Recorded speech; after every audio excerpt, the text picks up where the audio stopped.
All right, guys, welcome to RT Issues. I'm going to go ahead and I'm just going to get all into it. I'm going to be talking about a Dodge Challenger Hellcat that got stolen in front of a apartment complex. So I'm going to be talking about what happened in that situation and basically what could he done, what he could have done differently. So let's just get right into it. All right.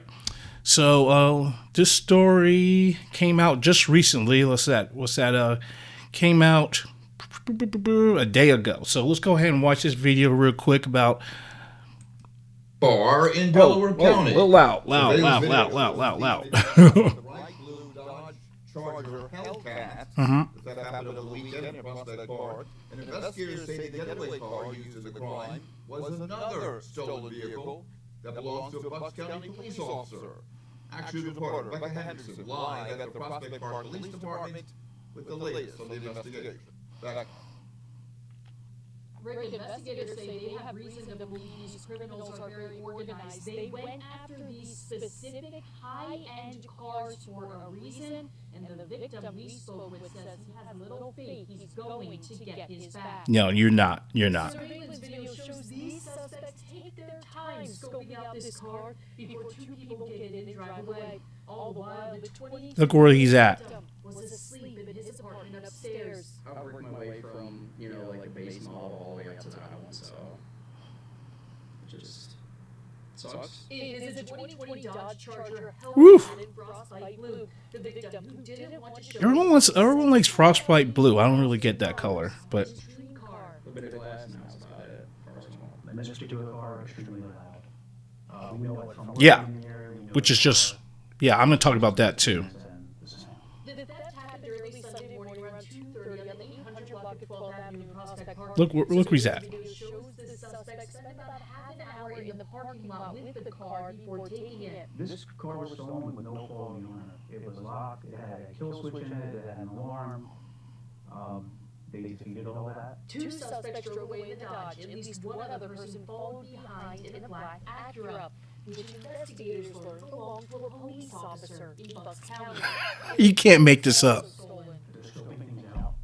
They're driving around just maybe in a regular car, looking for other cars to take. Police say they last tracked the cars to southwest Philadelphia, but the victim has little faith in getting it back. They're easily stolen. Dodge hasn't done anything to actually update the security systems for the cars, and it's just known that they should be stolen. Now, police say these thieves will often try to change the VINs on the cars, and then they will either sell them either whole or for parts on social media.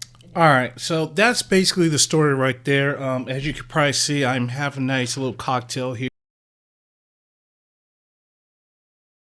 because hey, you just gotta kind of loosen up after the day's over. But anyway, the reason why I'm going over this because this story has caught my eye because. Let's just go over this real quick. All right. So basically, let's go over where this dude is living. I mean, this car is $80,000 or more, depending. And a Dodge Hellcat. And look where he's parked at. I mean, look at this right here. I mean, like, he's not in a very nice area at all. I mean, granted, he does have some. I mean, these look like some nice vehicles right here, but they're not a Dodge Hellcat, okay?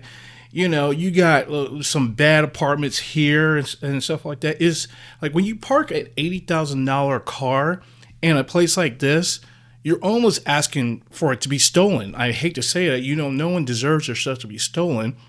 But when you have an $8,000 a car that is known that these are known to want just so they can take it apart and joyride with it.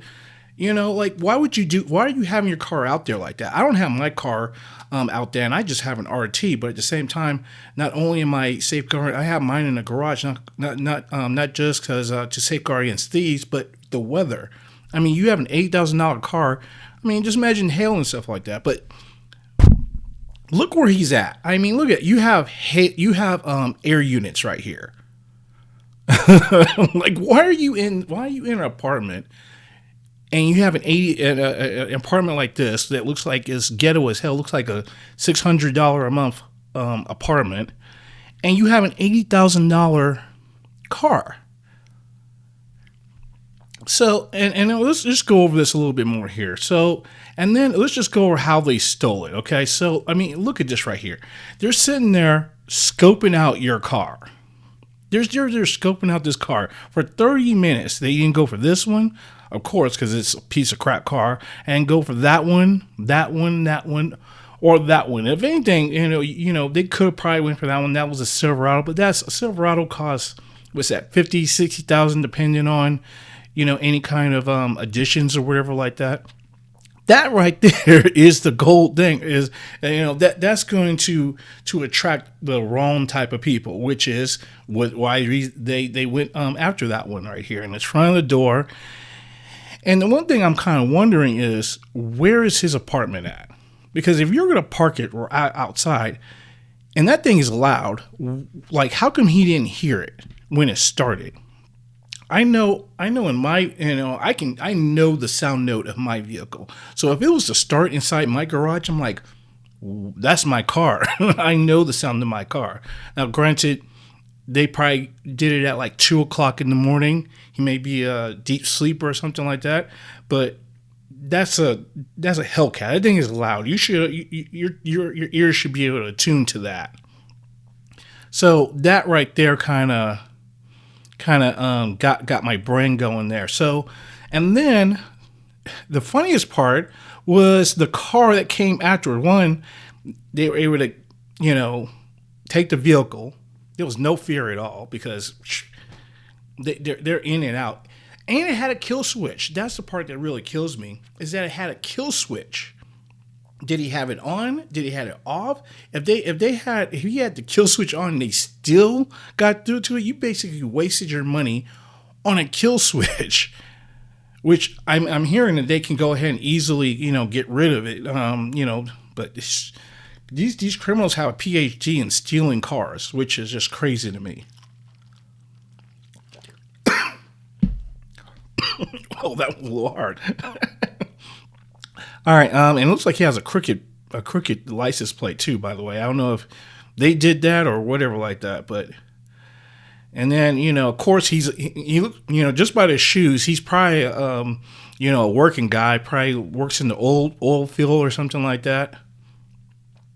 So, I mean, look at that right here. Look where he's at. This is not a place that an $80,000 car should be. I mean, it's and he spent, oh goodness. I mean, look at that right there. Looks like, didn't look like he lowered it. Tinted windows.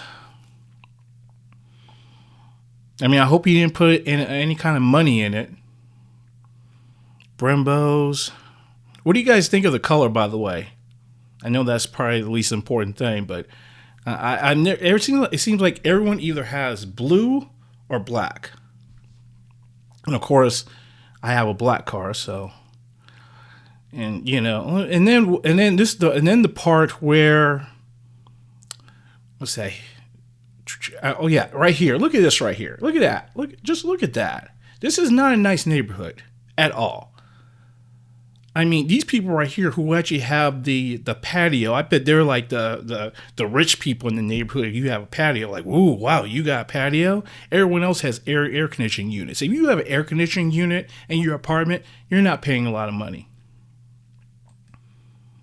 And then the part that really got me was the fact that not only did they steal that car, but the car that comes afterwards is a car that got stolen from a police officer. So these guys are really on their game. Not only are they stealing this guy's car, they stole a car from a police officer to use it to steal other cars. And you just parking your cars willy-nilly out in the parking lot of your house, of your apartment, and just expecting the car to be there the next day. If you had to put a kill switch on your car and it's just sitting out there, you're just wasting your money. Parking in a garage, so it usually make it a little bit harder for them. Like goodness, like they had to come in and look for it. Like goodness gracious, I hide my stuff, but it's just crazy that. And now he's out of an $80,000 car. Most likely, the insurance is not going to pay $80,000 in order to replace that car, because they're going to be like, well, the car is only worth $40,000 to $50,000. So now he probably didn't get gap insurance. So he's going to be out of that much money, and he has to go ahead and buy another car. In which most likely he's going to try and buy another Hellcat, because once you go to Hellcat, you can't go back. You can't just sit there and go get a Scat Pack or RT or Camry. You got to try and get another Hellcat. So that means he's going to go get another Hellcat, and then he's going to park it in the exact same place, and he's going to what? Take off the tires every time he goes to sleep? They'll still take it. They'll find a way. And it's just sad that, I mean, look at that. They're just sitting there, they're looking the entire time. And you'll never catch them because, I mean, they're lucky to get this kind of, this footage right here. They're lucky to get this footage. But you can't see their faces. This footage came from probably a place from across the street. And they said it was like in Philadelphia or something. The thing's chopped up by now. Prospect Park. I have no idea where that is, but yeah, so Prospect Park, they were prospecting, all right. You need to leave. I mean, tell me your thoughts. Where do you guys park? No, don't tell me where you guys park your vehicles. Do not put that in the comments where you park your vehicles. But, I always tell people, just if you're going to buy something like that, something expensive like that, you guys safeguard that thing because, especially since they don't make these anymore. They don't make that, that was it. They got the new Chargers out there that basically are just V6s. So now these cars here are going to be even more high in demand because they're not making it anymore. They're not going to be there's not a 2025 or a 2026 Hellcat that's coming out. So basically, whatever that's out there is out there. So now these are going to be the hot commodities because everyone is going to want to be tuning and upgrading their vehicles. So these parts are going to be even more expensive because they're not going to be making anymore. So, but anyway, I just wanted to go over that real quick, guys, with you. Tell me what you guys think. That was off okay, they're actually in Philadelphia. Oh, hell. What are you doing with a Hellcat in Philadelphia anyway? It gets cold. What are you doing with a rear-wheel drive vehicle in Philadelphia? Okay, in Delaware County. I guess that's yeah. What the hell are you doing with a rear-wheel drive vehicle in Philadelphia? Okay, well, anyway, hey, you know what? It is what it is. But anyway, tell me, guys, what you think in the comments. What do you guys do to safeguard your cars? And, was he, what do you guys think? All right, let me know. And, yeah, see you later. RT issues. Peace.